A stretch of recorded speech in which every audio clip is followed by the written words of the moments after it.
Wednesday, August 11th, 2021, coming up on Roland Martin Unfiltered. Republicans, they blocked Democrat attempts to get some movement on voting rights legislation before the August recess. Now, Democrats will wait until September. The Repubs campaign, they are not waiting. They will be hand delivering their request for them to move tomorrow. I'll tell you all about that. The family of civil rights icon, Congressman John Lewis, was in town today to express their displeasure about nothing being passed so far when it comes to voting rights. Several civil rights groups are urging President Biden to end the filibuster. They plan to deliver again that petition tomorrow. Census numbers will be released tomorrow, and we'll find the impact of redistricting due to the new numbers. But also, guess where the growth has been? People of color. But will we benefit from new seats? Community in Louisiana is outraged by a racist social media post by a teacher in a predominantly black neighborhood. They're demanding she be fired. 2 Georgia basketball coaches are being charged with murder after one of the athletes died after working out in 106-degree heat 2 years ago. Yeah, we also talked with the president of the National Medical Association about vaccine and mask mandates. For all of that and more, coming up next, Roland Martin Unfiltered. It's time to bring the funk. Let's go! He's got it. Whatever the miss, he's on it. Whatever it is, he's got the scoop, the fact, the find. And when it breaks, he's right on time and it's rolling. Best believe he's knowing. Putting it down from sports to news to politics. With entertainment just for kicks, he's rolling. It's on go, roll, y'all. It's Roland Martin, yeah. Rolling with Roland now. He's funk, he's fresh, he's real, the best, you know he's Roland Martin now.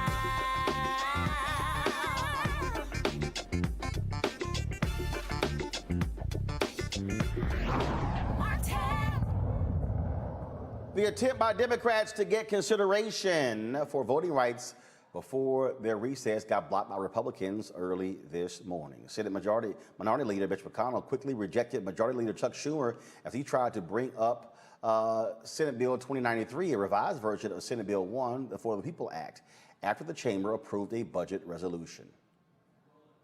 And at this late hour, and before the conclusion of the session, this chamber is going to take one more step in the fight to protect voting rights in this country. In a moment, I will move to discharge the Rules Committee from further consideration of the For the People Act, a vehicle for the Senate to have a debate on voting rights. It is my intention that the First Amendment to the bill would be the text of a compromise bill that a group of senators are working on. Let me be very clear. This is a debate the Senate must have. In America today, we are witnessing the most sweeping and coordinated attacks on voting rights since the era of Jim Crow. Reactionary Republican legislatures are making it harder for poorer, younger, and non-white Americans to vote, while at the same time making it easier for partisan actors to steal an election. Well, here we go again, colleagues. We've seen this once before, and I think it's fitting that after passing this budget resolution full of reckless taxing and spending, we end the evening with an effort to federalize, take over all elections all across America by the federal government. Now, we're hearing there's going to be a substitute, but what's technically before us is as follows. After ramming through this reckless taxing and spending spree, here in the dead of night, they also want to start tearing up the ground rules of our democracy and writing new ones, of course, on a purely partisan basis. I suppose the timing actually makes sense, given the terrible votes that every Democratic senator has just cast here tonight. I can understand why their thoughts have turned so quickly to their next elections. And Senator Ted Cruz of Texas objected to the measure shortly after 4:30 a.m. The Senate voted 50-49 to approve a motion to discharge S1 out of the Senate Rules Committee, meaning it advanced out of committee into the Senate floor. Since there was no movement during this session, Schumer promises voting rights will be the first matter of legislative business they will take up when lawmakers return from recess on September 13th. Now, today, the family of civil rights icon John Lewis was in town. They are not happy the Senate did not pass any legislation. Lewis's two brothers and niece stood with Transformative Justice Coalition on the Supreme Court steps today, pleading with President Joe Biden to do whatever it takes to pass the For the People Act and the John Lewis Voting Rights Act. This is a wonderful day in our nation's capital, but I cannot say that based upon what has happened and what has, more importantly, what has not happened.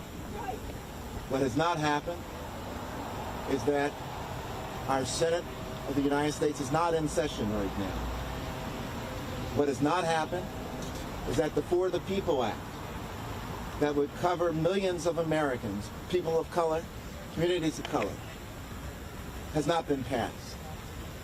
What has not happened is that what is necessary to be certain that our democracy is protected and that right to vote is protected has not happened. But one thing that I am confident of that will happen is that the American people will rise up and demand that the Senate come back into session and pass the For the People Act and to protect every American's right to vote.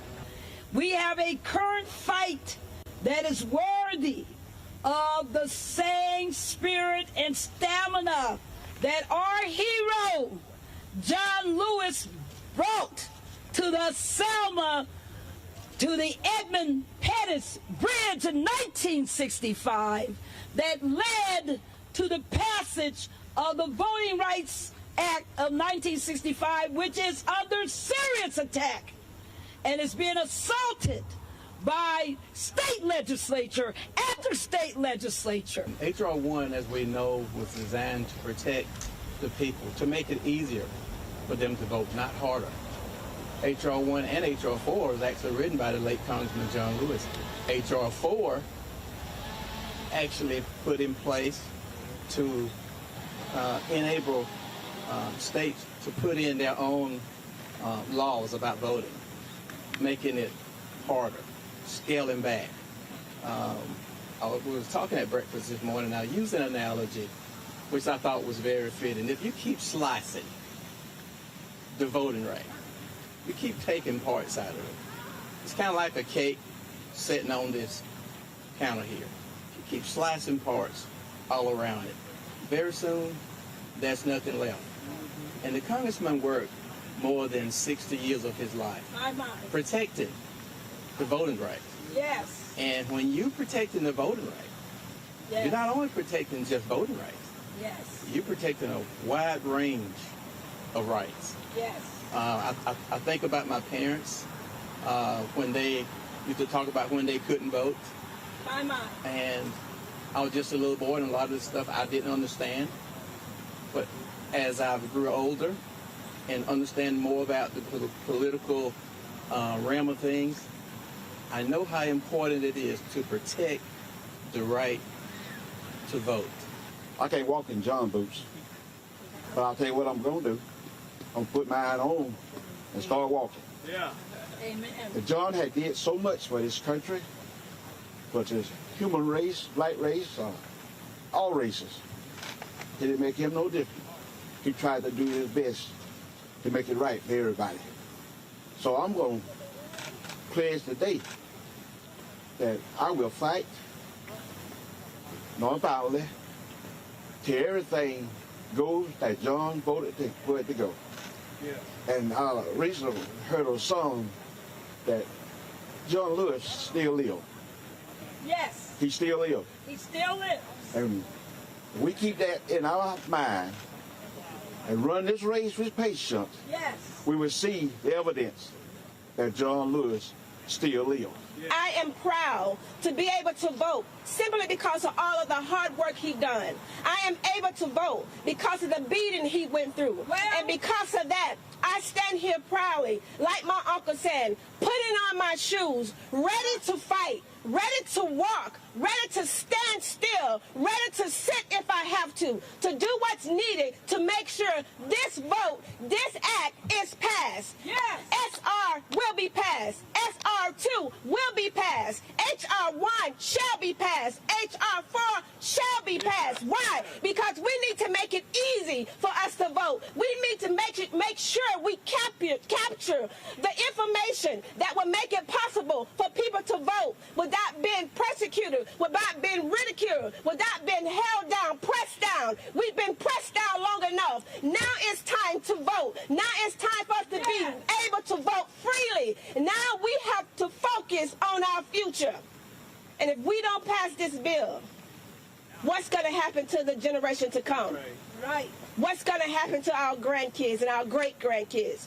What's going to happen to your great-grandkids? What's going to happen to your generation as well? Because one thing we know, Uncle Robert didn't just stand for black. He stood for all. He wanted all men to be equal. He wanted all men to have the same justice. And so with that being said, we must vote. And long live John Lewis.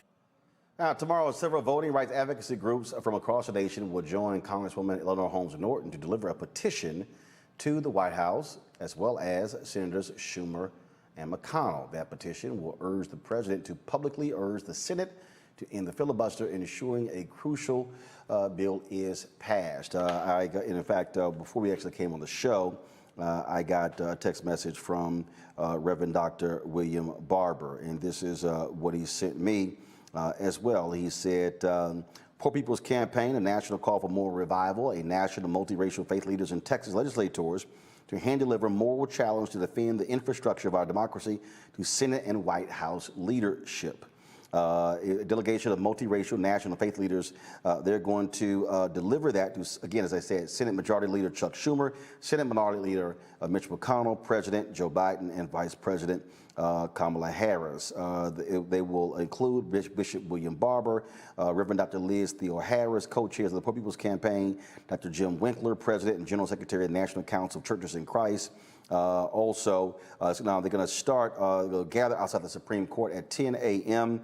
For a news conference tomorrow, then walk over to the Senate offices together to deliver the urgent demands. The letter that will demand in the filibuster, fully restore and expand protection of the 1965 Voting Rights Act, passage of all provisions of the bill John Lewis wrote for the People Act, an immediate increase in the federal minimum wage to $15 an hour. They will deliver these demands 6 days after the 56th anniversary of the 1965 Voting Rights Act. Joining us right now is Cliff Albright, co-founder of Black Voters Matter, and will be one of the folks who's going to be with Congresswoman Holmes Norton tomorrow. Cliff, we've talked about this beforehand. the constant pressure that is needed. We saw the action that took place today. Congress did not move. The Senate Republicans blocked them again. But the reality is, if you had some guts shown by Kristen Sinema of Arizona and Joe Manchin of West Virginia, they could actually end the filibuster and get these bills moving. Yeah, thanks for having me, Roland. I mean, you're exactly right. We need those senators, and not just those senators, because it's those two, and they might be the worst and most stubborn of the crew. But there's some other ones that have been a little problematic and on the fence in regards to the filibuster. You know, there's people like Senator Coons from Delaware and Carper and a couple of others. And so, you know, what we've been saying is that recess can wait, right? That the Senate should not have recessed until they dealt with voting rights. They suspended their recess, including over the weekend, so that they could deal with this infrastructure bill. If they could do that for infrastructure, then surely they can deal with one of the most fundamental rights that this country has, which is the right to vote, and passing this voting rights legislation. They failed to answer that call. Be that as it may, then we're adjusting the call from recess can wait to recess needs to be cut short. They can come back early from this recess. The House on their side is coming back August 23rd to deal with not just infrastructure and the budget reconciliation, but to also deal with voting rights, in particular H.R. 4, the John Lewis Voting Rights Advancement Act, because they've already passed the For the People. And so they're coming back towards the end of August. The Senate can cut their recess short and come back. And until they do, the other call that we're putting out, and I'll talk about this tomorrow, is that if they're going to be on recess, then we need to be hounding them, particularly, again, the most problematic ones in those states. We need to be at any event that they're doing in their districts and their states, then folks need to be there demanding voting rights and demanding that they cut recess short and come back and deal with those voting rights. It ought to get to a point where they want to end their recess because they're so doggone tired of seeing folks raising these issues with them while they're in their states on their recess. And so that's what we're going to be doing. We'll be talking about that tomorrow. But more importantly, tomorrow is at the White House, because we're making the call and delivering these petitions to the White House saying we need President Biden to pick a side. We need him to lean in. We need him to call for them to come back from the recess and to deal with voting rights. He has got to be unequivocal at demanding and using everything he has at his disposal to get this voting rights legislation passed. And so what we've heard for a very long time is that the priority of the White House was the infrastructure bill. Okay, It's now passed the Senate. It goes over to the House. No more excuses from the White House. No more excuses from President Biden. That's right. No more excuses, right? You've done your job. You held your 300 or so. We've heard that he held 300 meetings in regards to passing the infrastructure bill. There's been a fraction of that, maybe less than 1% in regards to voting rights. So we need him to keep up the same energy that he just showed for the past couple of months for infrastructure. He's got to do the same thing in regards to voting rights. But let me add this, because infrastructure is not quite yet done, right? The House still needs to act on it. And so part of what we're also going to be saying, even though we appreciate our friends over in the House, they were the first to pass H.R. 1. They've been the ones, 4 members, as you know, 4 members of the Congressional Black Caucus arrested over the past month, demonstrating for the For the People Act. So we know that they've done a lot, but we might need them to do a little bit more, because we have got to start connecting this issue of infrastructure to voting rights. The same way Congress, including Nancy Pelosi, is saying that they're not going to pass that infrastructure bill until the Senate takes action on reconciliation, the same way that she and the House are connecting those issues, we need them to connect it to voting rights. In other words, President Biden, until we get some action, and Chuck Schumer, until we get some action on the For the People Act, this cherished infrastructure bill that y'all just passed, it may not get acted on in the House. That's a call that we need to start putting out to those who are on our side and friendly on the House side. And that's the type of leverage that is needed. Yeah, I mean this is a lesson in power. I mean, at the end of the day, you know, it's a moral lesson. You know, it's an issue about voting rights and civil rights and all that. But, you know, if we're not clear, this is about power. Mitch McConnell is unapologetic and unashamed about the ways that he uses his power for the wrong. He uses his power against those who are marginalized, against black and brown voters and young voters and veterans and disabled folks. They are not ashamed about the way that they use their power for the good. We've got to be not ashamed about the way that we use our power and the way that we ask our friends, again, those that are supposedly on our side. We need them to use the power that we have given them. This is about power, and we're going to be making the demand that we connect these issues. So again, you've demonstrated, President Biden, Chuck Schumer, you've demonstrated that you care passionately about infrastructure, probably more passionately than you care about voting rights. Well, guess what? Right now, we're more passionate about our voting rights than we are about that infrastructure. And if we need to connect those two and use that leverage and use that power in order to get our priorities done, and not just, it's the House's priority. They named it H.R. 1. Because it was their first priority. So if it's their first priority, they've got to send a clear message to the Senate that they're not going to move on the House side until the Senate moves on their side in regards to voting rights. The thing that I find to be real interesting when we talk about this issue, you have Senator Joe Manchin who is pushing hard for this national voter ID. And I'm just trying to understand who the hell is asking for that? Well, you know, we know who's asking for it. It's the Republicans that are driving that narrative. It's the big lie that's driving that narrative. And Joe Manchin, out of his odd desire to be so-called bipartisan, with folks that have already demonstrated that they don't mind overturning elections, right?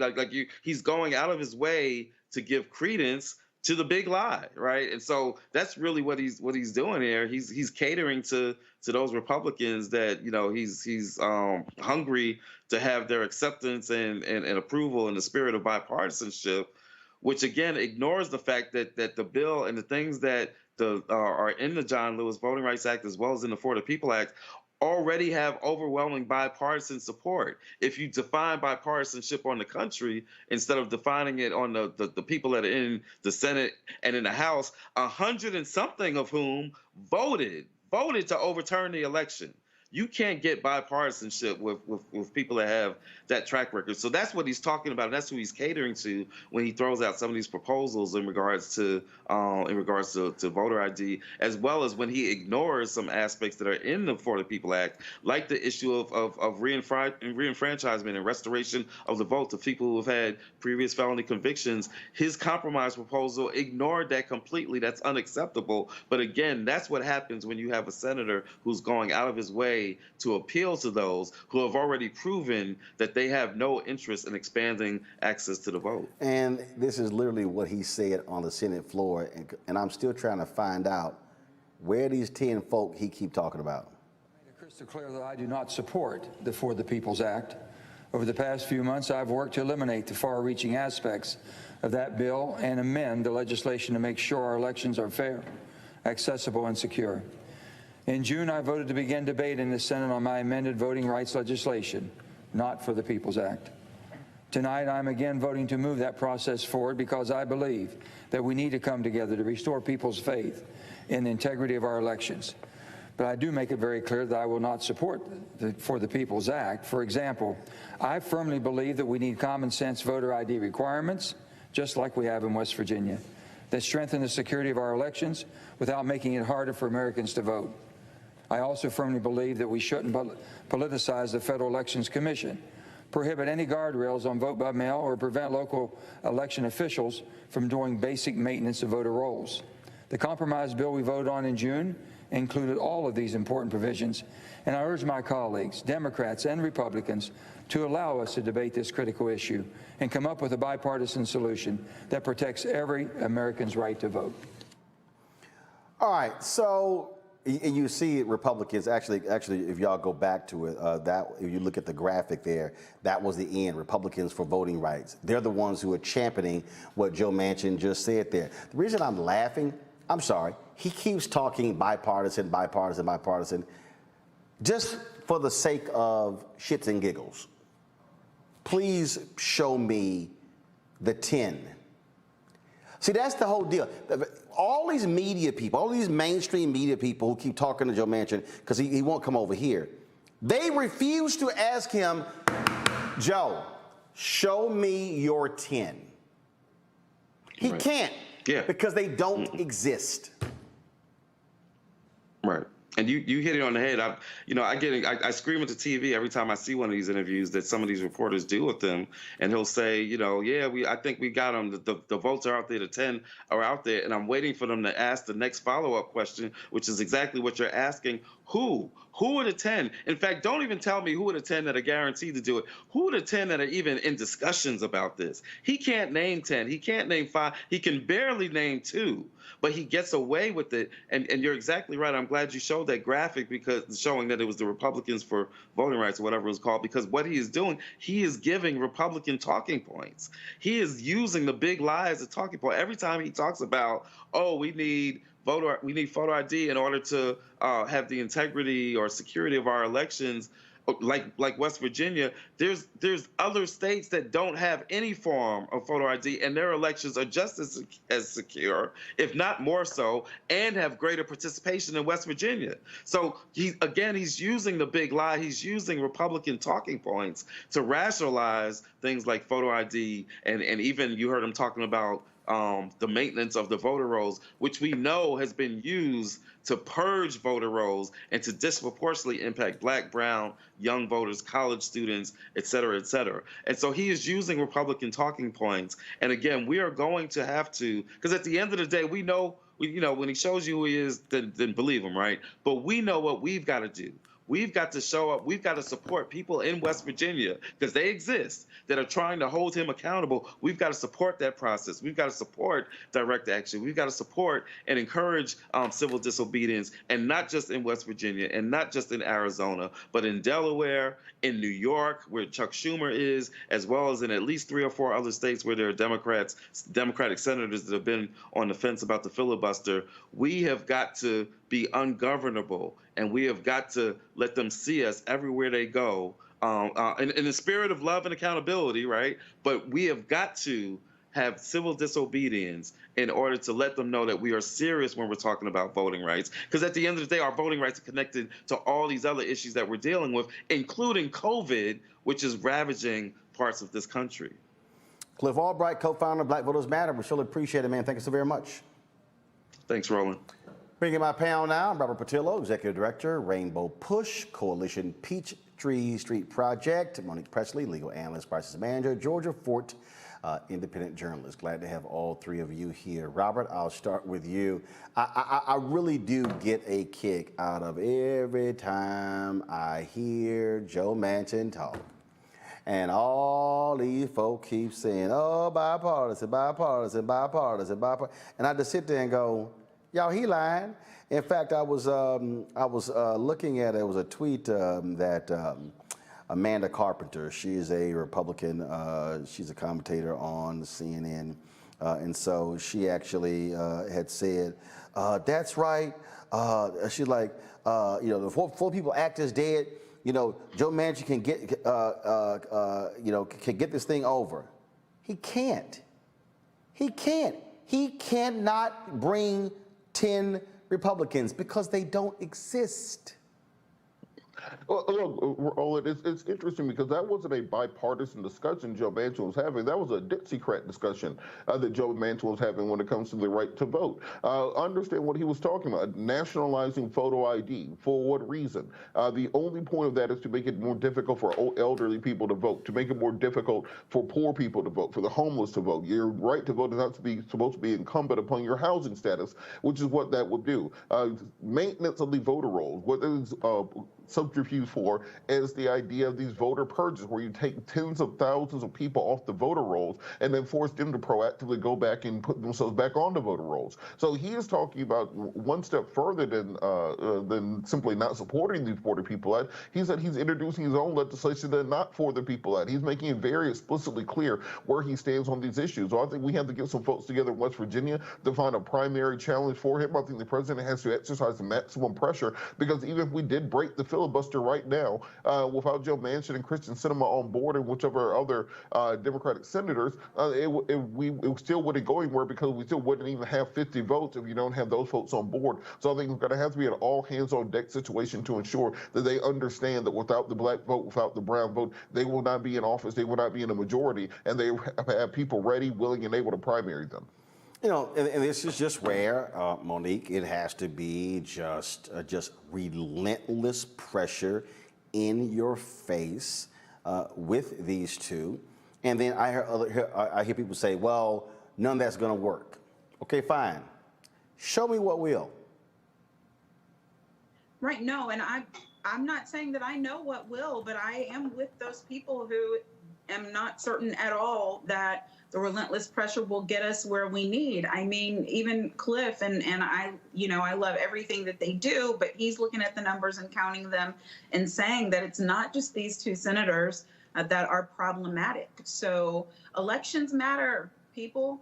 And even with a razor-thin majority, it is not enough for the type of assault on our democracy, the type of racism and entrenched racism that the enemy is attempting to advance forward in our nation. So we voted once, yes. I'm not amongst those who say, why would the black people vote again? You better vote again and again and again until there are more of us in power such that it removes all doubt. And that's just absolutely what is necessary here, because everything else is going to be a fight. And you're going to deal with a president like President Obama had to decide if it was going to be health care to save millions of lives, or if it was going to be something else. And President Biden is doing the same thing now. He's opting for infrastructure and trying to get people jobs and trying to get people vaccinated and keep his constituents alive. And yes, that actually matters. Is it that voting does not matter? Of course it doesn't. We need the vote to be secure. But we got this man in, and I need him to do all of the things he is doing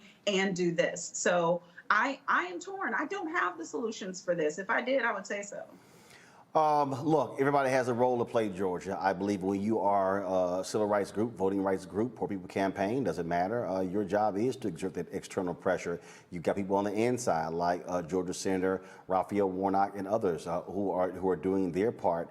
At the end of the day, you got to wear these folks down, and I don't think being quiet. I think you got to put more troops on the line to go after them, and it has to be constant. It just simply has to be relentless. And that's the thing that I think so many people who really do not appreciate the Black Freedom Movement don't understand. That was a relentless effort. They were King and Abernathy and Haidt and Roy Wilkins and, of course, Whitney Young. And look, they were in a constant pursuit of where can we exert the next pressure point to get the attention of D.C.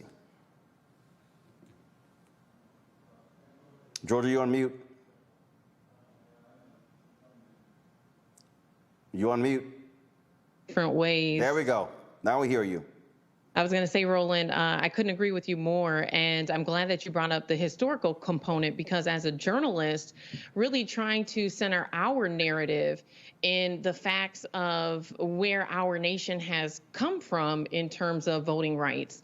And historically speaking, when you look at the literacy test and the way that that was an obstacle to prevent Black people in this nation from being able to access their right to vote. And now that's just evolved. It's just morphed into what we're seeing play out present day. And I think having that comparison, being able to compare and contrast what happened previously in our nation to what's happening now, I think it helps American citizens, maybe who are not so much into the political scene, really see how history is repeating itself, and that this is not a matter of trying to protect voting security. This is a matter of Republicans trying to protect their power. And so they're using this as a strategy, this attack on voting rights, voting suppression that we're seeing play out right now is not about the security, right? It's about how can we maintain power? If we can't convince you to vote for us and keep us in office, how can we dismantle your right to vote? And so I do think it serves us well to examine exactly how we can apply pressure from different points. And so even if you're not in DC, even if you're not represented by some of the politicians who are leading on this issue, you can absolutely organize and galvanize in your own communities to make sure that the voting rights of those in your community are protected. Every time I hear Joe Manchin talk about, oh, it's all about the security like we have in West Virginia. Dude, there's no evidence of all of this rampant voter fraud. It is a Republican lie.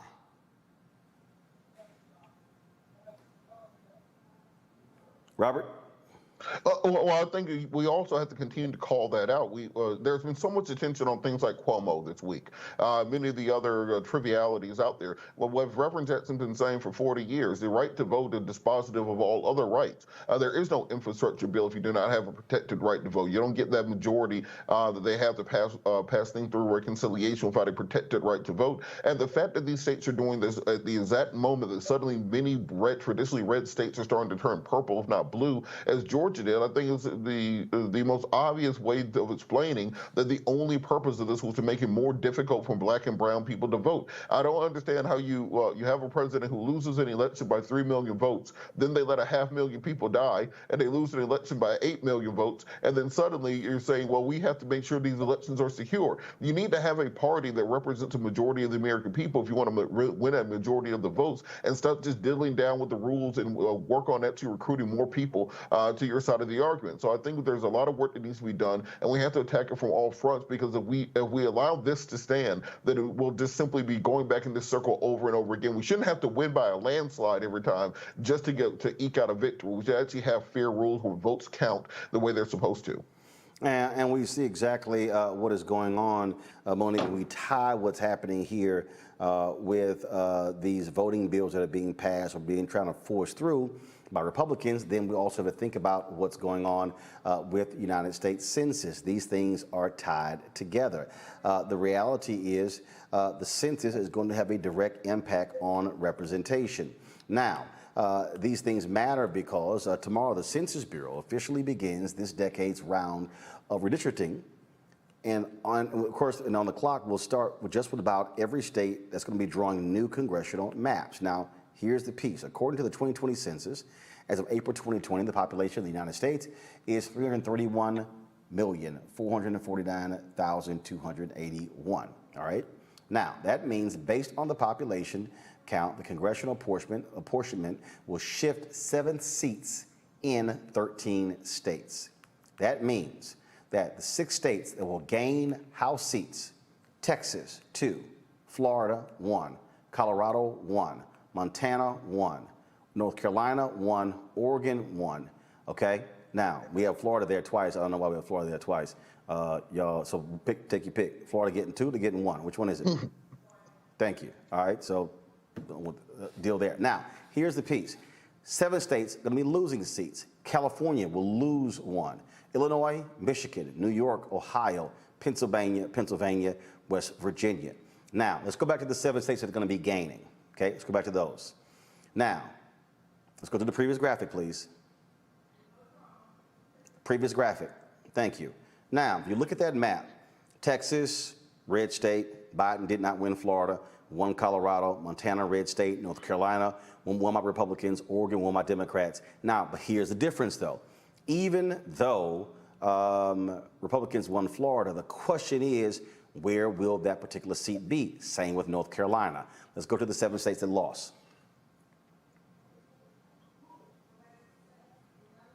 Now, California, Biden won. Illinois, Biden won. Michigan, Biden won. New York, Biden won. Ohio, Republicans won. Pennsylvania, Biden won. West Virginia, Republicans won. Same thing.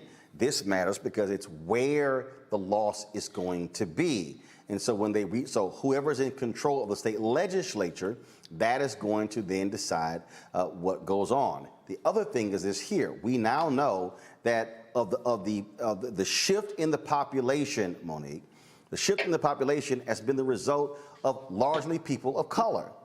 What have Republicans been doing? Creating seats to benefit white Republicans. And so in Texas, you're from Texas, Texas in the last census gained seats due to Black and Hispanic. Republicans said, we'll gladly take those and basically elevated white Republicans, and then that's what may very well happen again. Yeah, and it's hideous. And these are the types of facts, frankly, Roland, that I believe need to be dead front in front of our people's faces, because we perish for lack of knowledge. So we have people still, even as we watch people die unvaccinated and due to this pandemic, we have people still in the face of job loss, and in Texas in the face of hideous mismanagement. I mean, just a complete F of a governor. And they're still saying it's all politics, and I don't like to talk politics, and politics doesn't matter, and they're all the same. No, they are not. That is not true. That is a lie that they are perpetuating so that we stay home, so that we do not vote, and so that we do not speak out. And so now we are literally watching as our number grows in terms of majority status, and we decrease in terms of leadership. And the only way that happens is through the corrupt grab for power. And it can only be stopped, as I said, if we are awake, if we are active, if we are standing up, if we are putting on pressure, and if we are doing everything we can to secure the vote. It really is laughable, Georgia, when you see what they're doing. And I keep saying this is all about maintaining white supremacy, maintaining white power, because they are fearing the demographic shift that's happening. Absolutely. Without a doubt. I think you hit the nail on the head. That's the essence of this fight. And so people at home sitting back watching this play out on CNN, on MSNBC, I think that they should be asking themselves before they get to the poll and find out they can't vote because their right to vote has been taken away from them. They better realize what is at the core of this fight, because I think if you go into the districts of these congressmen and women, lawmakers who are spearheading this attack on voting rights, if you go into their districts, I want to know, where are the people who are pushing for them to advocate on this issue in this capacity? Because I have not seen or heard in masses in the public people being concerned about an attack on voting security or anything of that matter. And so really, what is the motivation? What is the intent behind these congressmen and women who are pushing to dismantle our right to vote? And at the end of the day, Roland, you're right. It is not anything in concern of security. It has everything to do with power. And I would even go as far as to say it has a lot to do with upholding the amount of money that they're able to bring in, or their stakeholders are able to bring in. Robert, the thing that, again, I think when you see what's going on here, you're seeing significant money from very rich Republican donors. There was a story I was reading in the New Yorker. They were talking about who is funding the big lie, and it showed the folks, many of these billionaires, folks who are backing them. And that's the thing. But this is so reminiscent to me of the Civil War and post-Civil War Reconstruction, where you had the bourbon class, where you had the aristocracy, where you had these rich plantation owners who were funding many of these initiatives. And there was these broke-ass folks, these poor white folks who were out there fighting on the battlefield. And I'm sitting there going, y'all don't even realize that you are fighting against your own interest. Well, the corporate class have figured out how to weaponize and commoditize white supremacy and making these folks think that as long as you uphold white supremacy, even though you may personally be in poverty, that you benefit from that system. We have to look at what's going on the national level and then look at Georgia as a petri dish because that's how things normally work.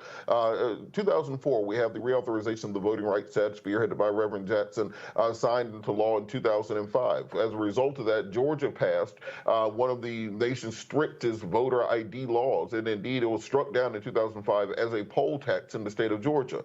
Why is this important? Well, 2006 they reformed it, they put it into place. At the time, you had two previous Democratic governors, Zell Miller and Roy Barnes.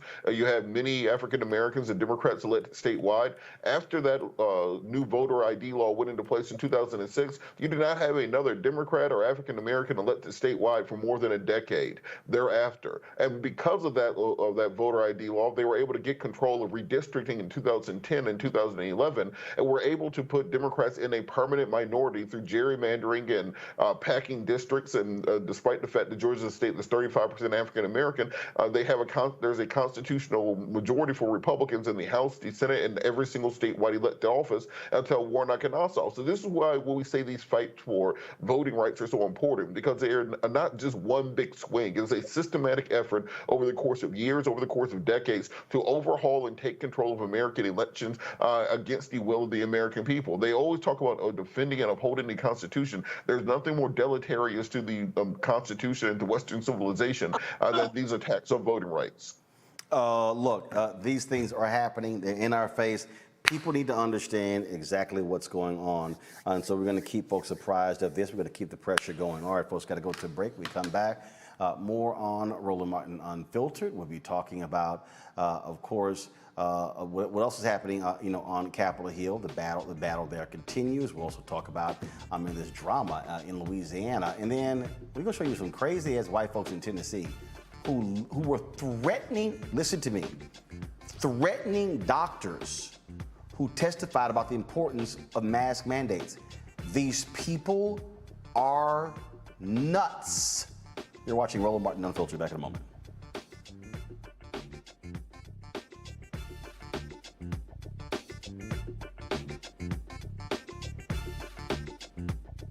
White supremacy ain't just about hurting black folk. Right. You got to deal with it. It's injustice. It's wrong. I do feel like in this generation, we've got to do more around being intentional in resolving conflict. You and I haven't always agreed. Yeah. But we agree on the big piece. Yeah. Our conflict is not about destruction. Conflict's going to happen.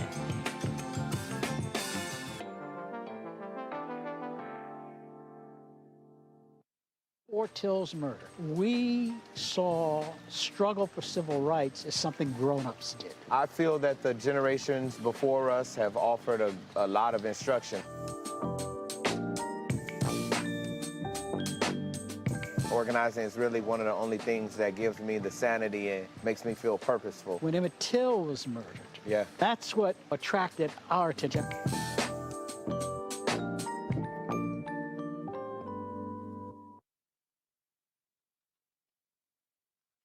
Hey everybody, it's your man Fred Hammond. Hi, my name is Brescia Webb, and you're watching Roland Martin Unfiltered. Ow.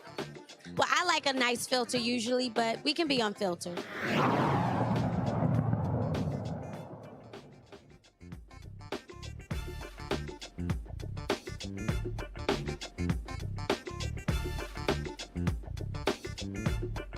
Here in the nation's capital, let's go to Louisiana, where the Louisiana community is demanding the firing of an elementary school teacher over a derogatory Facebook post. Julie Colley is a tutor and the in-school suspension facilitator at a predominantly black elementary school in Lafayette, Louisiana. Well, Colley used a racial slur in her comment on a post promoting a back-to-school giveaway on the city's north side. In response to the event's scheduled time, Colley commented, "I'm not going at 6:30. Cameron Street, that's Niggerville after dark, LOL." Lafayette Parish School System released the following statement. They said LPSS is aware of the situation and is conducting a thorough investigation into the matter. Because this is a personnel issue, no further information will be shared. First, what they call a personal issue, but it should be that should be personnel, because it's not personal. Your public school system. Joining us is the chairperson of the Louisiana NAACP Political Action Committee, Norika Ross. Ms. Ross, how you doing? Hello, I'm blessed and highly favored. So I'm just trying to understand how long should this investigation be? Did she write the post? Did she call it Niggerville? This is not that hard. She needs to be removed expeditiously for several reasons. One being, this is a different era. So the era in which she was raised is completely different from the era of us millennials. And with that being said, social media plays a huge part in our lives. And with that being said, we don't know how many kids or how many students may have seen that slur, Niggerville. I mean, that's absurd. And so and the thing is, first of all, when did this happen? Well, actually, it transpired over the weekend. So it took place over the weekend. Today is Wednesday, and they're saying, "Oh, we need more time for a thorough investigation." Is the post still up? Did she delete it? Well, I heard rumors that she claimed her account was hacked, or then I heard another rumor that one of her relatives utilized her device and made that comment. And that, honestly, that's something you would anticipate someone to say, either their account being hacked or a supposed relative, you know, that's a typical lie. Well, and again, that's always the, oh, I've been hacked. Oh, so that's the only comment they made. So if they hack you, they made no other post anywhere else, just this particular one here. Exactly. And out of all the people in the United States, they choose this individual, and they also choose that individual to make a racial slur on a post in regards to our community. Yeah. What have you been hearing from parents? Well, honestly, as a Black mom, as a mother with 2 African-American kids, honestly, I would not want to bring my kid to that school until that teacher was removed and they do a thorough investigation to see if there's any other like-minded individuals who have poisoned the minds of our most vulnerable, which is our youth and our African-American youth at that. Well, we certainly be watching and see what happens here. It's inexplicable that this just sort of happened, and then it was just sort of happenstance. And so let us certainly know what happens in the future. Absolutely, and the superintendent, Ms. Irma Trosclair, needs to do her part. Okay. All right. We appreciate it. Thanks a lot. Have a blessed one. All right. Let's go to Georgia, where 2 basketball coaches are facing murder charges. On August 13, 2019, Imani Bell collapsed during outdoor basketball drills. The heat index that day, folks, was 106 degrees. 106 degrees. Now, what's interesting in reading this particular story is that they were outdoors for basketball drills, but basketball is played inside. Also, what we heard from the account is that they were forcing them to run around the track, run up a hill, and that one of the coaches was walking along with her and started running along with her to encourage her. Now, there are actual rules in Georgia that prohibit external or outside activities when the heat index is 95 degrees or higher. Why were they outside when it was 106 degrees? In a moment, we're going to be joined by the family attorney. I want to go to Robert. Robert, you're there in Georgia. This is one of those things here where it is beyond sad that a family loses a child who is trying to play basketball over working out, over conditioning drills. Again, as I said, the rules are clear in Georgia. If the heat index is 95, above 95, you don't go outside. It was 106 that day in Georgia. You're absolutely correct. And I think this is why we have to have these safeguards in place and why we have to ensure that these people are punished, these people are prosecuted for what they did to this young child. Because quite frankly, there is this sometimes old school mentality that you're supposed to get out there and sweat and struggle and suffer to build character and teach you how to overcome adversity. No, science is science. And a young person's body cannot handle a heat index of that nature. Also, each individual has their own capacity for cardiovascular exertion. So I think that it is a good sign. We're actually seeing educators and other individuals be prosecuted for these sorts of things, because we cannot afford to lose a single young person or a single person in general to these sorts of excesses and this mentality of the past. You know, it was Georgia. As I saw this story, I mean, I just couldn't help but shake my head. You know, thinking about these coaches again going through you know, these conditioning. And I'm still perplexed going, why the hell are you outside? Basketball is played indoors. You can run laps inside. You can run wind sprints inside. Why in the heck are you outside? Yeah, I think that it is indicative of the culture where sports, you know, this idea, especially for young Black men, the pressure to perform in sports, to be able to advance in your educational career. There's so much pressure. I remember living in Columbus, Georgia, and seeing some fathers training their kids by driving in the vehicle and making their kid run in front of the car and just forcing them to run and run and run and run in preparation for football season. And now that is a sport that's played outdoors. But here in the event where you have a kid who's playing basketball, why would you subject them to that type of heat when you know that it's dangerous? And so I think that you have a situation here where the staff was pushing the students entirely too hard.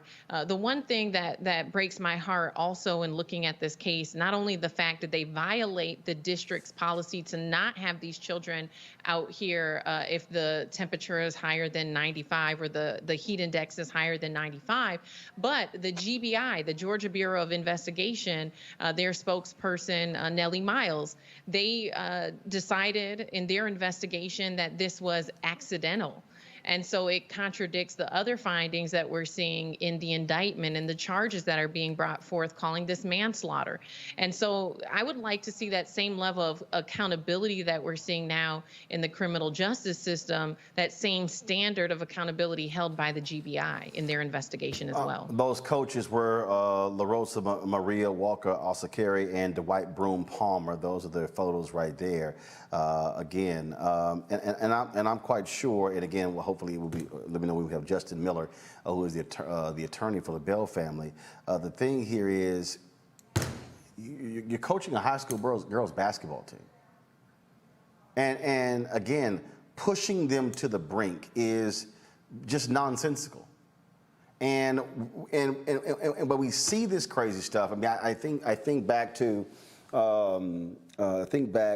Monique, and again, the folklore when it comes to coaches. You know, in 1954, Paul Bear Bryant was the head football coach at Texas A&M. And they've talked about the Junction Boys. A movie was made out of it, and it was how he drove them in the heat, and guys were throwing up and deprived them of water, and they hated him for it. But you know, later on, how they just had so much respect for him, and again, it has turned into this mythic. You know, just amazing story, the Junction Boys and what they went through. They could have died. They could have died playing a game, and it's a game. But when we create these legends out of these type of stories on how they just know you're weak if you drink water. No, you know, what's wrong with you? No, you must fight through this. That's the kind of crap a lot of coaches get off on. Right. Well, all of that is true. And of course, coming from Texas and being involved in sports and running laps in 90-degree and up weather regularly, and that that was something that was commonly done. There are reasons why we have these laws now, because young teens and soon to be adults were passing out, having heat strokes, dying. Same thing is true of concussion injuries, and why we have those rules now. But I mean, Roland, look at other folklore. Look at pledging. It was thought for many decades, even maybe centuries, that if you didn't get beaten, if you weren't hit with a paddle, that you weren't legitimate in many fraternal organizations, white and black. And that was just beating. So oh yeah, and that's dumb as hell. And there's still people who think that today, and they will make light of, "Ooh, you skated through because you didn't beat you didn't get beat." Man, kiss my ass. Yes, and so I think that as we, as a society, as a civilization, become more humane in the way that we treat ourselves, our students, our colleagues, our children, our spouses, the rules then, the laws then that are in place have to be such that they support their enforcement. I agree exactly with what Georgia said. We need to see it followed up such that there is no skating when these laws are broken, because people's lives are at stake.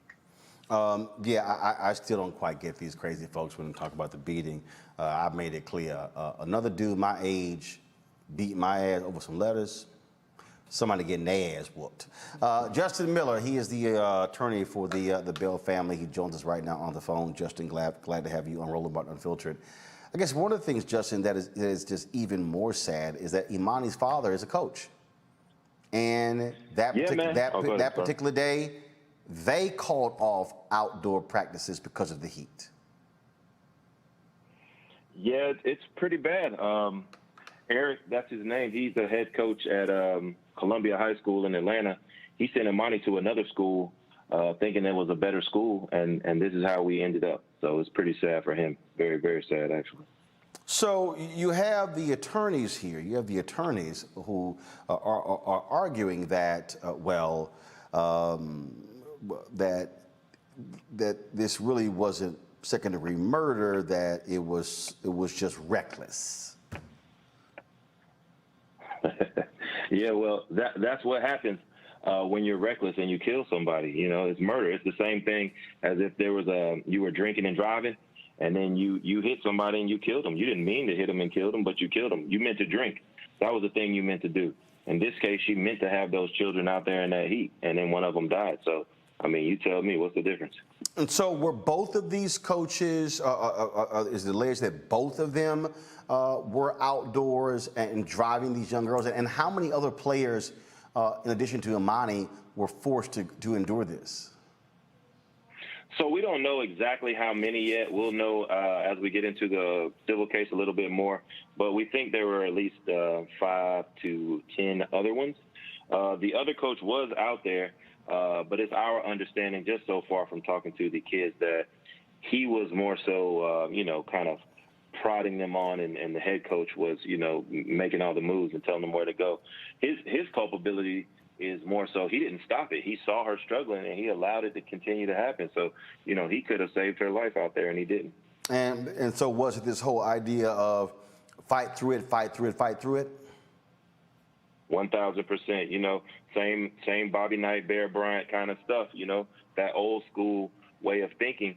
And in this situation, I think that it was benefiting more the coach than the players. The coach wanted to win so bad so she could prove herself at her new school that she risked these players' life, and Imani had to suffer for it. This is from the Atlanta Journal-Constitution story. They said, according to the autopsy report recounting the moments leading up to her collapse, Imani and 8 of her teammates on the girls' basketball team had gathered that day for conditioning.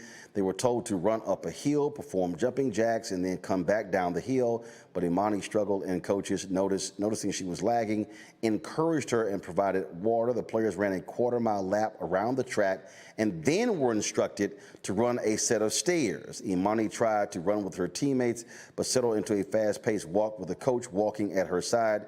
When she arrived at the stairs, Imani began pulling herself up by the railing And then it says a coach was with her, encouraged her, and may have physically assisted her up the stairs. As Miss Bell neared the top, she leaned into the rail and then went limp. Sounds like torture to me. It sounds exactly like torture to me. They're driving them like cattle in the 100-degree plus heat. I mean, these are little girls. You know, first and foremost, these are not professional athletes. These are young ladies. And, you know, they want to please their coaches. Imani was taught to listen to authority and to try to listen to coaches and do what they say. And it ended up getting her killed. So, you know, I'm definitely teaching my kids something different because we're not going to have that. It is certainly sad. 16 years old, and this happened 2 years ago. She should have been celebrating her 18th birthday. Her birthday is the 13th, correct? Well, the 13th is her death day, not her birthday. I'm sorry. No. According to the story, her mom had a birthday. According to the story, her mom had a birthday. What was it? A couple of days ago. Yeah, about 4 days ago. That's the sad part. Her brother's birthday was right before that too. So this year, around this time, every year they're gonna have to deal with that, and those feelings are gonna have to come back up when it's supposed to be a happy time. Yeah, according to this article here, according to the father, my wife's birthday was a couple of days ago. Imani's death day is August 13th. It's just a time of grieving. So certainly sad there as well. Justin, thank you so very much for joining us. Roland, thank you very much for having me. All right then, folks. We've got to go to a break. But before we go to a break, Seek.com, we are partnering with them, of course. We appreciate their support right here on Roland Martin Unfiltered. Check out a couple of their products that you can take advantage of. And you're watching us on Seek. What's going on? This Quavo Huncho. Right now, you in the Huncho's world. Please let the music play.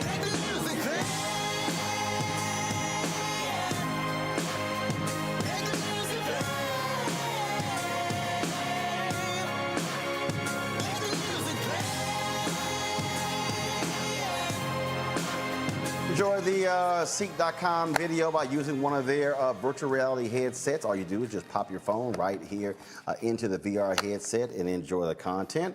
You can also take advantage of their 360-degree headphones.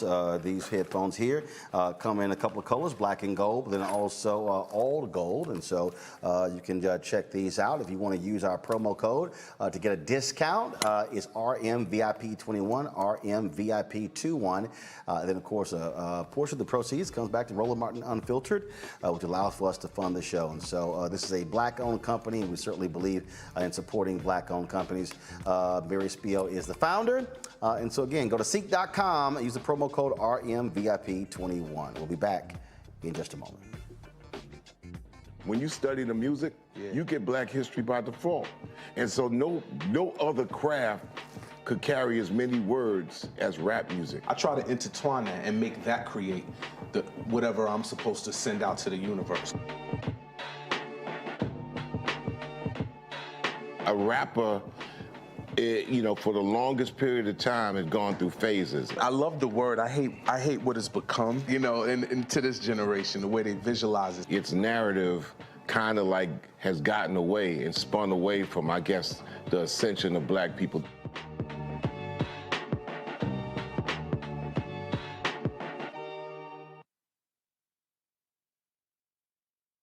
Black women have always been essential. So now how are you going to pay us like that? And it's not just the salary. I mean, there are a whole number of issues that have to support us as women. Yeah. But that's what we deserve. That we shouldn't have to beg anybody for that. And I think that we are trying to do our best as a generation to honor the fact that we didn't come here alone and we didn't come here by accident. I always say every generation has to define for itself what it means to move the needle forward.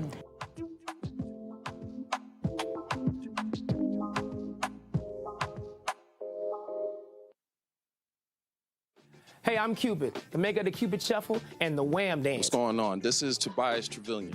And if you're ready, you are listening to and you are watching Roland Martin Unfiltered. folks, as of today, there are nearly 37 million reported COVID cases in the United States. 634,698 people have died. Right now, there are only 16 U.S. states and territories with mask mandates. Man, that is American Samoa, California, Connecticut, D.C., Guam, Hawaii, Illinois, Louisiana, Nevada, New Mexico, New York State, Puerto Rico, Rhode Island, U.S. Virgin Islands, Virginia, and Washington State. Earlier today, California Governor Gavin Newsom announced that all teachers and school staff must be vaccinated or undergo weekly COVID-19 testing. This is the first state in the nation with this requirement. Then you have people refusing to comply with mask mandates anywhere, especially when it comes to schools. Now, what's interesting is that in Florida, they're asking the federal government for ventilators.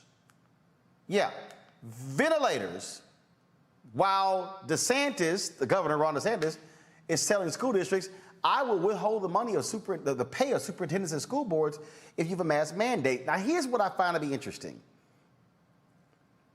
Ron DeSantis, children go to a private school where they have a mask mandate. Senator Ted Cruz of Texas, Ted Cancun Cruz, whining and complaining. His kids go to the private school where they got a mask mandate. So the mandates are good enough for their children, but they want to tell public schools, no, you can't. Joining us now, Dr. Rachel Villanueva, Vice President of the National Medical Association. Glad to have you, Doc, on the show. It has to be just nerve-wracking to look at Florida asking the federal government for additional ventilators because their numbers are blowing up. Yet you have the governor who is doing everything he can to oppose the efforts. In fact, same thing happening in Texas. The governor, Greg Abbott, is asking neighboring states for help to house folks in their ICUs, but he also is saying absolutely not, don't you dare have a mask mandate. It's ridiculous. You know, I think we have to remember to take our medical advice from the medical professionals and the scientists. And I think we have not done that. And we need to continue to do that, especially with this new Delta variant. It is extremely aggressive, easily transmissible, and it's really a different virus than what we dealt with initially last year. And so I think even though everybody is tired, we are all tired, healthcare professionals are especially tired, but we really need to remain vigilant, and especially for our community. We were disproportionately impacted when COVID came around and we didn't have a vaccine. Now we have safe and effective vaccines, and our community is really underrepresented and not taking the vaccines. And so that's really where our push needs to be right now. We need to vaccinate our communities to keep them safe and keep them healthy, keep them out of hospitals, not needing a ventilator. And we also need to do that to keep our most vulnerable population, our children, protected. All those children that actually can't take a vaccine, the under 12 at this point. We need to vaccinate adults and all those who are eligible, so all those 12 and over. We need all of those individuals to be vaccinated to help protect. Really, it's just to protect society. It's a public health crisis, and I think we need to remember that. And again, you're seeing this battle. Today, YouTube suspended the account of Senator Rand Paul of Kentucky because he put out a video saying masks simply do not work. Well, we know that's not true. So, you know, this is the type of misinformation and disinformation that really is affecting really our community disproportionately. If you look at the numbers of people who are vaccinated, it's overwhelmingly 2/3 of those individuals are white. And our community, I think, is about 9% of individuals who are vaccinated. So I think it's really important that really vaccinations are our primary goal. That is number one. But those mitigation strategies, using a mask, especially when indoors, social distancing, those things are really still very, very important. All those public health measures are very important. We really can't listen to individuals who don't have the interests of our communities at heart. We really need to listen to our trusted messengers, our physicians of the National Medical Association. Those are the doctors that take care of you every single day, that take care of our Black and brown communities. Those are the people we need to listen to. We don't need to listen to anybody that doesn't have our interests at the forefront. For folks who don't know, National Medical Association is the largest organization of Black physicians. Right. And what do you say to the people who are so skeptical of the vaccine, who talk about the historical impact of the medical community on African Americans? I keep saying to folks, we've had numerous NMA doctors on this show. We've had NMA folks who have been saying we are going to ensure that these things are done right and proper so they do not affect African Americans in a negative way. And then you have folks go, well, you got, I literally have heard people say, you got some Black doctors who are part of this system, of the white man system as well. I'm like, well, damn, well, who the hell can you trust then? Well, I think, I currently see patients every day. I'm an OBGYN. So I actually deal with these questions every single day. I ask every patient that comes in, whether they're vaccinated or not. I take care of pregnant women as well. I think it's really important. People have concerns, and we need to not dismiss their concerns, really just to validate them, listen to those concerns, especially in our community. We see that when individuals in Black and brown communities are given credible, factual information by people that they trust, they're more likely to get the vaccine. So I think it's really important not to give up on people who have who are concerned. I think we really need to just continue to encourage and educate and advocate for them to get the vaccine. I think we really need to keep in mind, this is a vaccine. There's not a Black vaccine or a white vaccine. There's just vaccines out there. So while there has been a history of mistrust for good reason in our community, this is not the case for the vaccine. And I think we need to kind of be able to separate things that are not related. And this is not related. What we do know right now is what's killing us is the COVID-19 virus. That is what's killing our community disproportionately. It did the first time around, and it's going to the second time around. And the Delta variant is not playing. It's looking for the people that are not vaccinated. So I think we really need to encourage our community to continue to trust the people that they go to every day to take care of their high blood pressure and their diabetes, and to take care of their grandmother and the dementia in their family. It's always concerning when people trust their doctors for those things, but then for some reason think their doctor's part of some conspiracy when it comes to the vaccine. We certainly aren't. I ran to get my vaccine. So, I had a mother who was hesitant or concerned about getting the vaccine. And it really took a few months for me to convince her to get vaccinated and to just to reassure her that they were safe and effective. And now we have real world data. We have millions of people in the United States and around the world who have taken the vaccine. They are safe, they're effective, and we need to use them. All right, Dr. Rachel Villanueva, President, National Medical Association. Glad to have you on the show. Thank you very much. Thank you for having me. All right, folks, y'all know what time it is. No charcoal grills are allowed. I'm white. I got you, Pearl. Yeah, illegally selling water without a permit on my property. Whoa! Hey! You don't live here. I'm uncomfortable. So there are a whole bunch of crazy, deranged white conservatives in America who are losing their minds over mask mandates. Oh my God, they just can't tolerate these things. Well, in Franklin, Tennessee, which is the richest city in Tennessee, last night there was a school board meeting. And there were doctors that testified, medical doctors that testified at the school board meeting about a mask mandate. Watch these yahoos after the meeting. But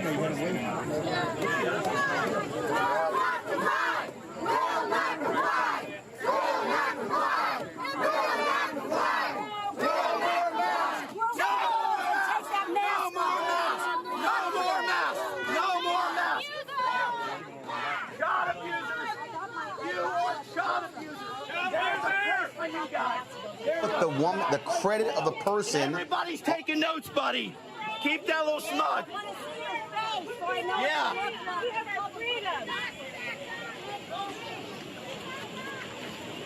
What kind job you boys do protecting us? Really, I'll keep you side.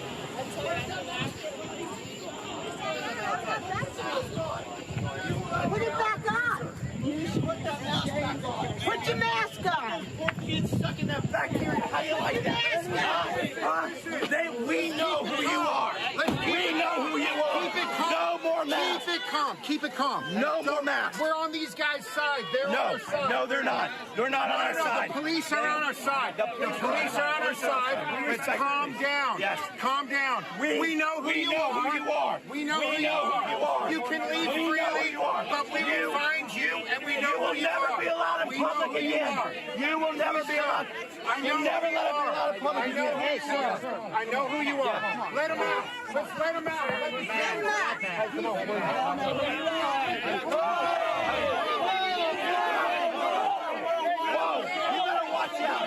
better watch out. Keep it. You better watch out.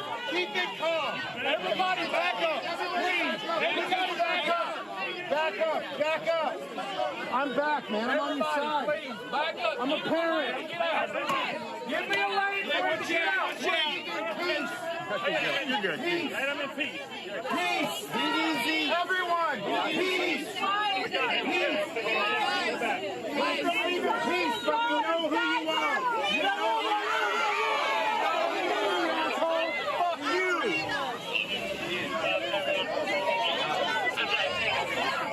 Folks, did you see that? That was a reporter for the Tennessean. Her name was Allison. She posted that video. We'll get a full name in a second. Natalie Allison. Do you hear them saying there, Georgia, we know who you are? We're coming after you? I mean, they were, and I'm trying to understand. You got cops standing right there. Those are threats being made.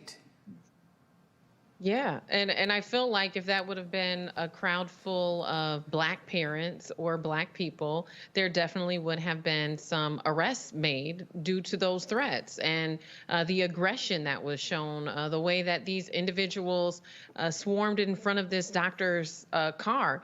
And, you know, to me, it just makes me wonder, you know, what is it about wearing a mask that make these people this angry? And on the other side of that, I'm absolutely terrified for parents who have children under 12, as we are seeing employers now requiring parents to go back to work. That means that little ones are going to be back in daycares. They're going to be in preschool. They're going to be in kindergarten, first grade classrooms.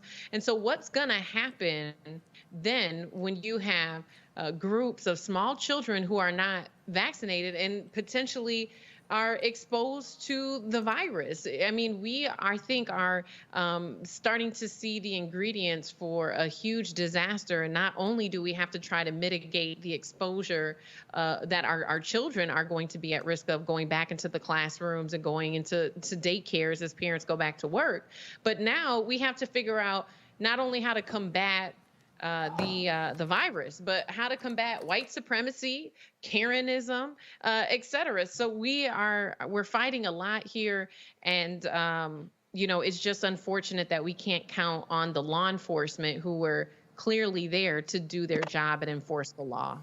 I mean, that is beyond sick, Monique, and apparently they were there at the behest of this idiot right here, Clay Travis of Fox News. He was one of the, matter of fact, I'm going to play this video. This is this idiot, Clay Travis, again, Outkick, Fox News, a white male conservative. This is the guy who Jason Whitlock partnered with when he left Fox Sports. That gives you an indication how trash Jason Whitlock is. But this took place, and it was Travis who ginned this all up. I called him an asshole on Twitter. I have no problem saying it again, because this is what happens when you're trying to become the next Rush Limbaugh. Good evening. I'm Clay Travis. I have 2 kids in Williamson County Public Schools, 5th grader and a 1st grader, and you all should be ashamed of the choices that you are about to make. We teach our kids that facts matter. That's why they go to school. The facts are these: masks don't work. There isn't a single scientific data that has ever proven that masks work. Also, let's talk about risk analysis, which is the key. I feel bad for all these people walking around in masks, engaging in cosmetic theater, thinking that they are making a difference against COVID. They aren't. Here's the truth. Our kids, under 25-year-old, 1 in a million chance that they are going to die of COVID. They are more likely to be struck by lightning. They are more likely to be struck by lightning. They are more likely to die of the seasonal flu. Have any of you ever mandated masks for the seasonal flu? Well, shame on you, because every kid in Williamson County schools has been under more danger from the seasonal flu every year than they are for COVID. I would tell every parent here, don't let your kids wear masks. Refuse.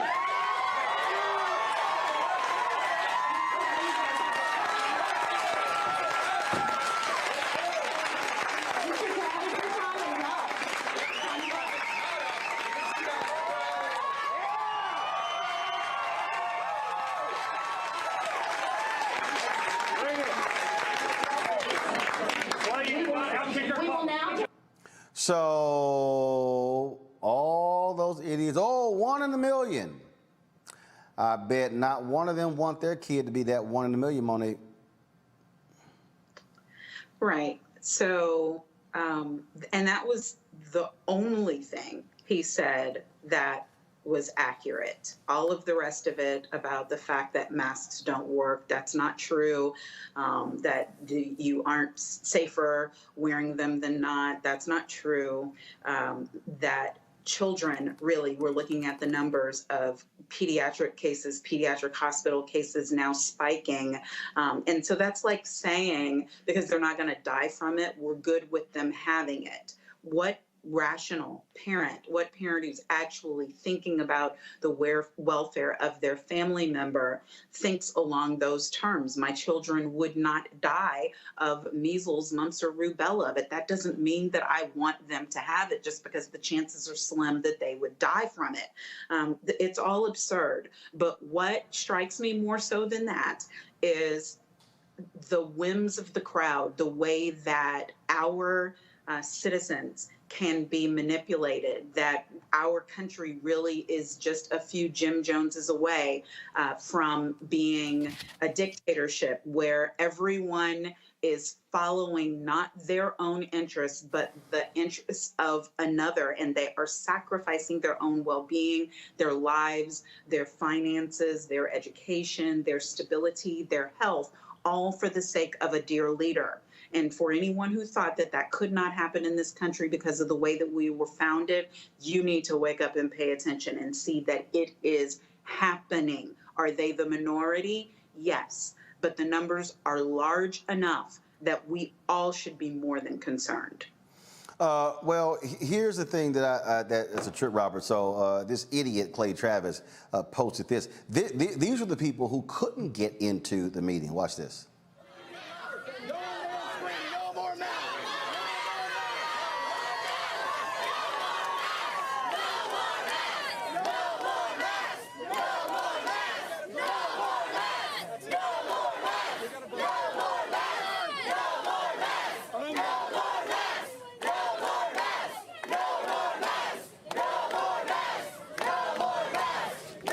Well, Robert, I sure hope none of those rich white folks in Franklin, Tennessee, have to bury their children because of their sheer stupidity. You see, Roland, this is a perfect Glock 43 situation. That's going to be your subcompact.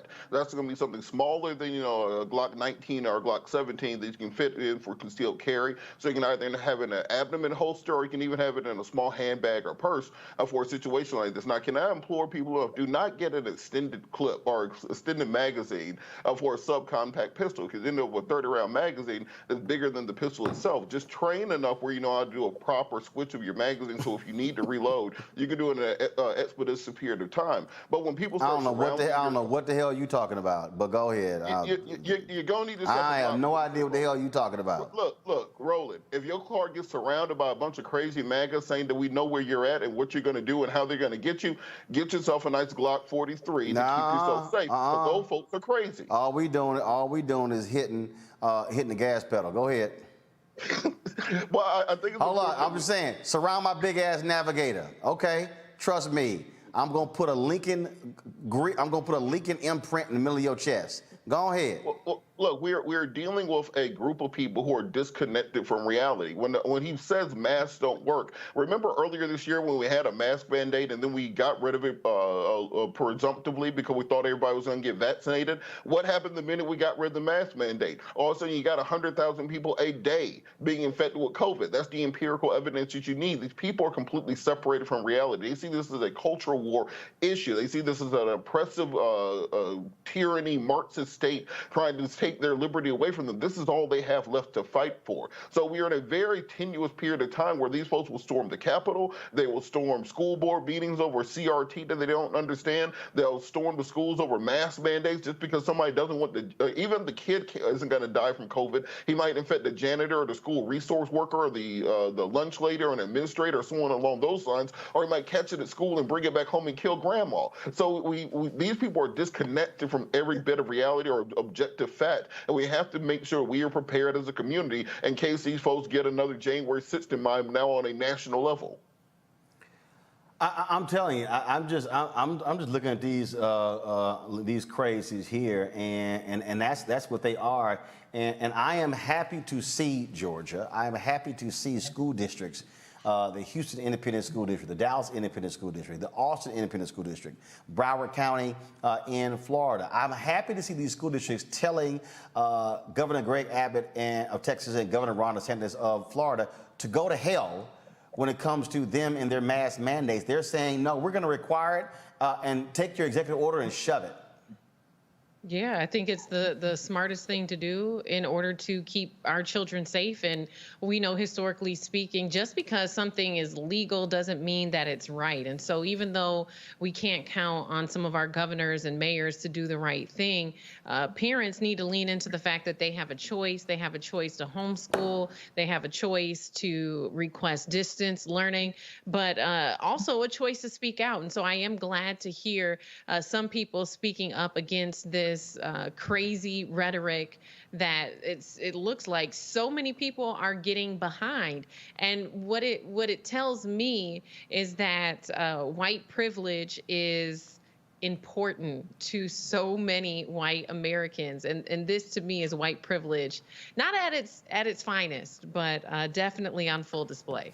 I'm telling you, Monique, these folk here, and so now they've shifted from critical race theory now to no mask, fight it. I mean, you got folks like Texas Congressman Dan Crenshaw and Senator Rand Paul telling these people resist, fight. I'm like, these people, I mean, I'm talking about just absolutely out of their minds, absolutely out of their minds. Right, and they were always there. It's just that they were drowned out by the noise of rational thinking people. Trump brought the fringe to the main stage. And so now in that space that has been created, we see all of the Clays of the world and, the Tuckers of the world and whoever battling for the control of the vapid headspace of millions of Americans who really will eat sand and think that it is water. Yeah, and see the thing, and the thing, Robert, these people are so dumb and gullible. They don't even realize that people like Clay Travis, all they're doing is trying to build their name off of their sheer ignorance. I mean, that's the other deal. Oh, and then just think about it logically also. If you're working for Fox as a journalist, you're vaccinated. They sent out an email a couple weeks ago. You got to be vaccinated to come back to work. Not just vaccinated. They have not been in the facility. That's why when you watch these shows in the 5 boxes, because they ain't on set. And then if you are in studio, you have to wear a mask the entire time you're inside. So while you're going to these poor rural communities, telling them to fight back against these oppressive mask mandates, when you're doing your job and getting your paycheck, they're ensuring they are following every health and safety protocol, and you're completely inoculated. It's the worst case of demagoguery that I think we see often. About a month ago, Tucker Carlson did a commentary where he said if you see a child wearing a mask, that's child abuse. Call the authorities on them. And you heard at the beginning of that clip, somebody said, well, if a child has to wear a mask, that's child abuse. They are repeating these messages they hear in conservative media. They've been completely bought and sold into these conspiratorial ideas. They believe that the vaccine gives you microchips. They believe that the mask are a sign of totalitarianism. They believe that critical race theory is teaching kids to hate white people. These are a very dangerous group, and we have to work on counter messaging them to hopefully bring some of them back to reality, but we just need to be prepared for the remainder. Crazy and deranged. All right, folks, got to go. Which for Robert means shoot them. Go ahead. Which for Robert means shoot them. Monique, I'm telling you, if you don't want the Glock 43, Monique, you can get a Taurus. It's about half the price, either a G2C or a G3. It fits perfectly on everything. It's great for even jogging. You go from countermeasures such as talking, like messaging, into recommending my Glock. Like, isn't there anything else available? Look, you go out there. You go out there and figure it out. I, on the other hand, I ordered some ammo while we were talking. Okay. Lord have mercy. All right, y'all. I got to go to a break. We come back, a few headlines, but before we go to the break, please support what we do here at Roland Martin Unfiltered. Remember, every dollar you give goes to support this show and what we do. Of course, we've got some fantastic things that are coming up. I'll be broadcasting a special edition of this show on Sunday from Seth the Entertainer's golf tournament in Los Angeles. Folks, it's going to be an amazing show. It's going to be 9 p.m. Eastern when we actually start. Trust me, you don't want to miss it. And then on Monday, mark your calendars. We will not be live at 6 p.m. Eastern. We'll be live at 8 p.m. Eastern because we'll be live at 5 p.m. LA time from his golf tournament, from the VIP after party, after the round of golf on Monday. Trust me, we're going to have all sort of celebrities coming through to, that show. Join our fan club. You can give. It's very simple. We do not charge you a minimum amount. There are some people who do subscriptions. We don't do that, because there are people who simply can't afford a set fee for a month. And so there's some people who have given $1, $5, $10, $20, $25. We're asked $50 each for the course of the year. That's $4.19 a month, 13 cents a day. And just so you understand how important that is, our fan base last year gave $672,000. That is what allowed for us to be able to buy the additional cameras, the Canon C300s, allowed us to be able to buy our live view unit. And I'm gonna just show you this right here, folks, because again, I'm a firm believer in showing y'all what we pay for, which is why when you support us, I showed you before. So live view is a company. I'm tearing something up. LiveView is a company that makes these devices here, and so this is their LiveView LU800. Okay, when we're out there broadcasting on the road, folks, guess what? ABC, NBC, CBS, they have these as well. This is the top of the line. We actually have 2 of them. And so this, of course, is important. So when we broadcast from Austin, from the March, we were using this here. I'm going to grab the other one. We were broadcasting from L.A. We were using these here. And so just so you understand, these things have a monthly fee, but also here are 2 units. These are $20,000. The rack unit for us to be able to see it is around $40,000. And so just so you understand in terms of what these things cost, and And so then you have the monthly fee as well that we actually pay. And so you can support us via Cash App, $RM Unfiltered. PayPal is R Martin Unfiltered. Venmo is RM Unfiltered. Zelle is Roland at RolandSMartin.com. It's also Roland at RolandMartinUnfiltered.com. And so I'm always being real clear, sharing with you in terms of what we are doing. Let me shout out my man, Jim Jones, who was on the show yesterday.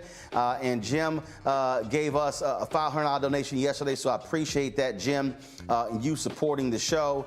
Thank you so very much. And so I'm going down here. Let's see here. I'm going down. There's some other people. You know what? So when I come back at the end of the show, I'm going to read some of the names of the people who have given to us today. So if you give to us via Cash App, PayPal, Venmo, or Zelle between now and when we end the show in 15 minutes, I'm going to give you a shout out no matter how much you give. Normally I do $50 if you give, like the shout outs. But everybody who gives during the show, we will do that at the end of the show. And so I'll give you a personal shout out. And so we'll do that after the break. We'll be back on Roland Martin Unfiltered. George Floyd's death hopefully put another nail in the coffin of racism. You talk about awakening America. It led to a historic summer of protest. I hope our younger generation don't ever forget that nonviolence is soul force. Priceless.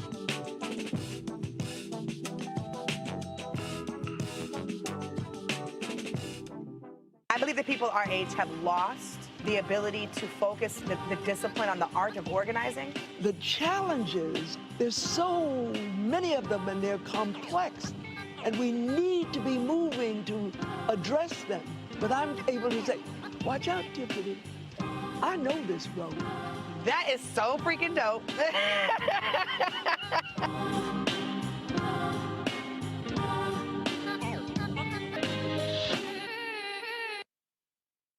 Hello, everyone. I'm Godfrey, and you're watching Roland Martin Unfiltered. And while he's doing Unfiltered, I'm practicing the wobble.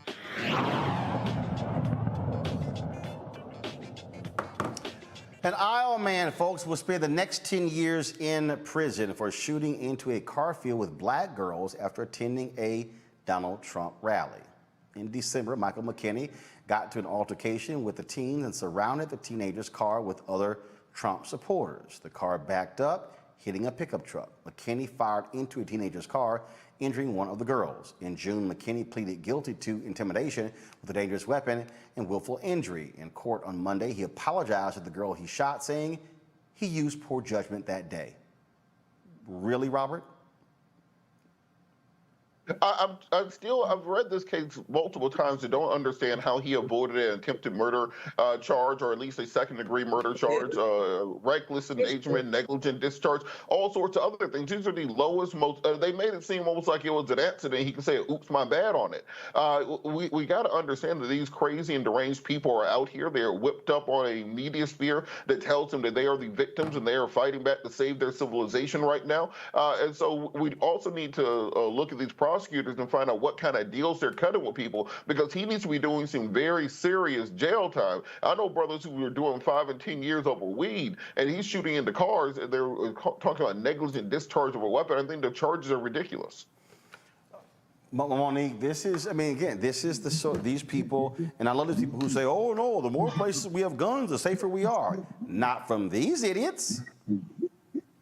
Listen, Robert knows exactly why he didn't have any of those other charges. And it's not just his white status. It is the fact that it was young black girls who were in that vehicle. I don't have to start quoting Malcolm X for everybody to understand that it is still true that we are the most unprotected in the United States and in the world. So the value of our lives is down, and the cost of his crime is down as well. So if it had been some white boys and he had shot into that vehicle, he would be looking at hard time, and the charges would have been completely different. This is age old. Them being Trump stupid, that's new, because Trump didn't come on the scene like that. But white men not being held to account for their crimes against black women, that's as old as this country.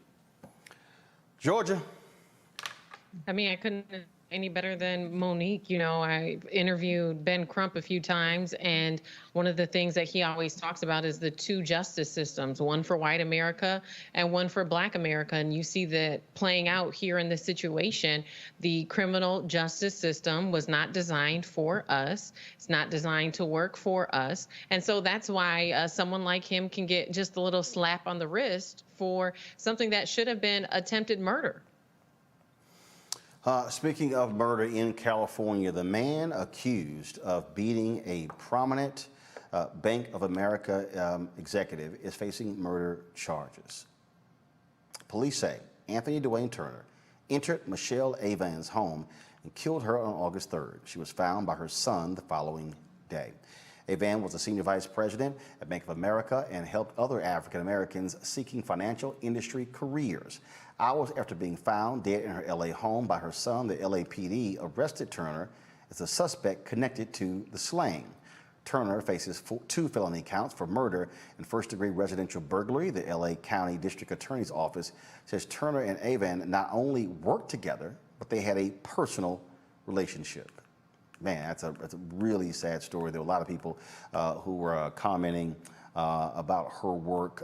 She was saluted by Essence Magazine, was also been with the LA Urban League. And so that's just a sad story there, which also speaks to, again, the issues that we continue to see in terms of how we also must have much stronger laws, Georgia, that deal with domestic violence. There are so many other stories we've seen. There are probably about 3 or 4 other stories that I've read in the past couple of weeks of black women who have been murdered by their partners as a result of domestic situations. You know, Roland, a few years ago, I did a big research project on femicide. And femicide isn't a term that we hear often anymore because it's been replaced with partner violence because of the growing population of people who identify with, you know, they and them. But when you look back at the research that was done on femicide, which is simply the murder of women, what you discover is that 80 to 90% of the women who are murdered by their significant other, or even their father, someone in their family, someone within the household, someone who that they would trust. When you look at murders against men, 80% of murders against men are from a stranger, someone that they're not acquainted with. And so I think that as we examine the state of our culture here and we look at, you know, how we interact with one another romantically, that we address the violence that's happening in personal relationships. And it's going to require a full approach, not just women speaking up to protect other women, but also men taking a stance when they know that they have friends or relatives who are acting violently against those who that they're intimate with. Sad story there, folks. There's passengers of an EasyJet flight out of London came together to protest the removal of 2 black men from the flight. This happened last Thursday as the flight was taking off from London's Gatwick Airport heading to Spain. According to a passenger, flight attendants alerted police and had the plane return to the gate to remove 2 black men from the flight for huffing at a member of the crew when asked to put their shoes back on until after takeoff. Well, the men stayed on the flight after the passengers' protest, but the flight crew was replaced. EasyJet says the crew was replaced because they exceeded time limits on their shifts and not because of complaints from the incident. Watch the video. It's the general response is literally the whole plane is No,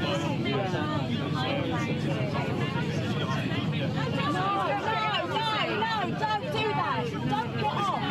Don't get off. Sit down. Don't get off. No, they shouldn't. What have they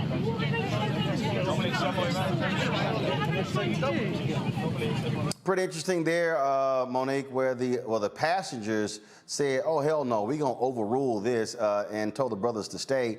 They did. They remained on their flight. The crew got booted. I'm not buying that. They exceeded their time limit. Maybe, but still, it was just great to hear others on the flight who were sticking up for them and not just letting this pass.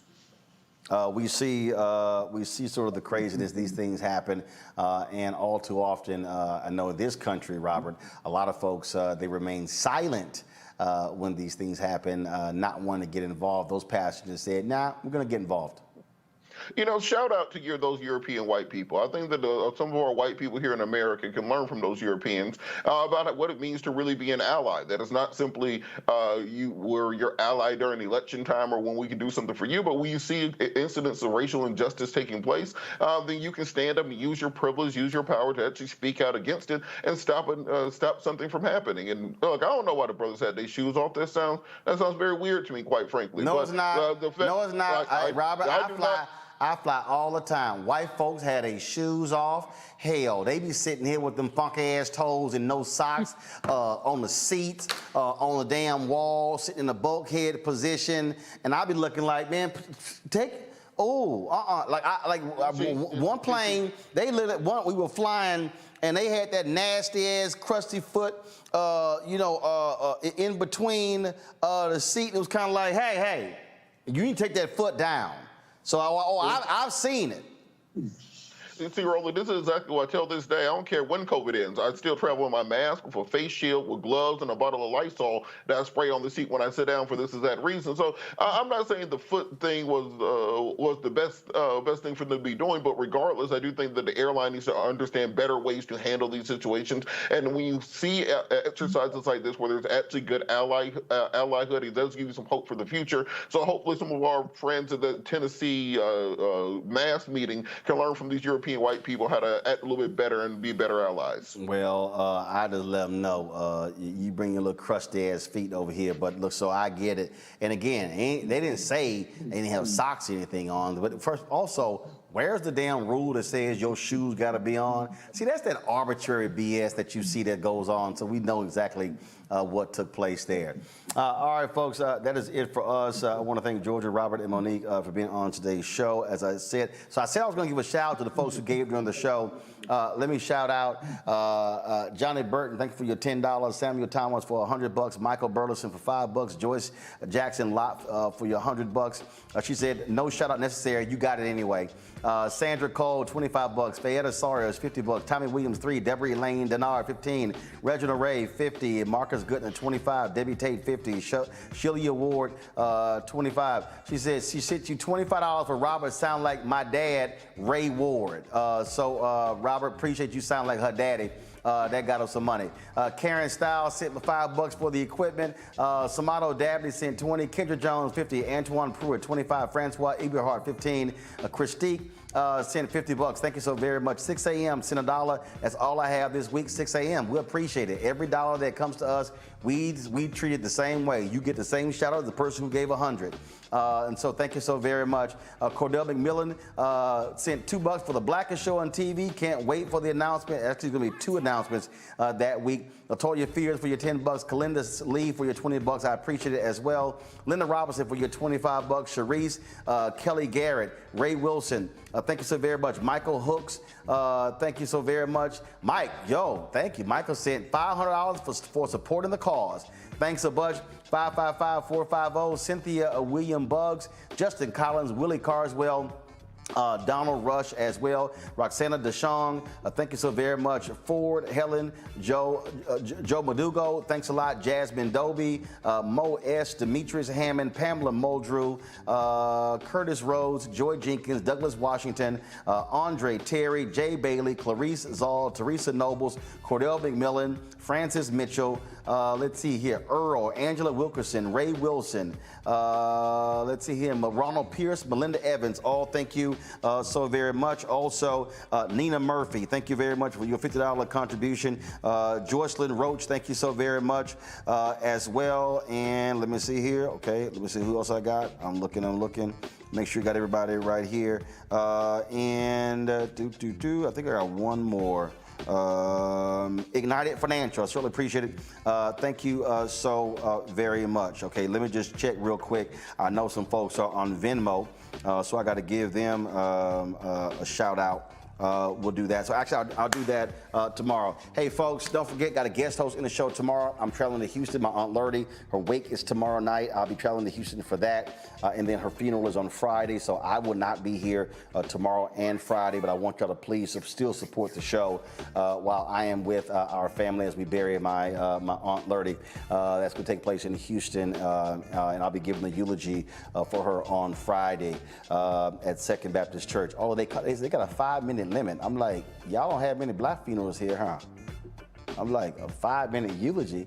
Black people, we get through all the church protocol in the first 5 minutes, so we'll see how we work that thing out. And don't forget, Sunday, I'll be broadcasting on Sunday from City Entertainers Golf Tournament. Y'all, it's gonna be a fantastic show. It's gonna be comedy, it's gonna be music, we're gonna have it all, and we are the exclusive, we're the only media outlet that's gonna be providing it to you.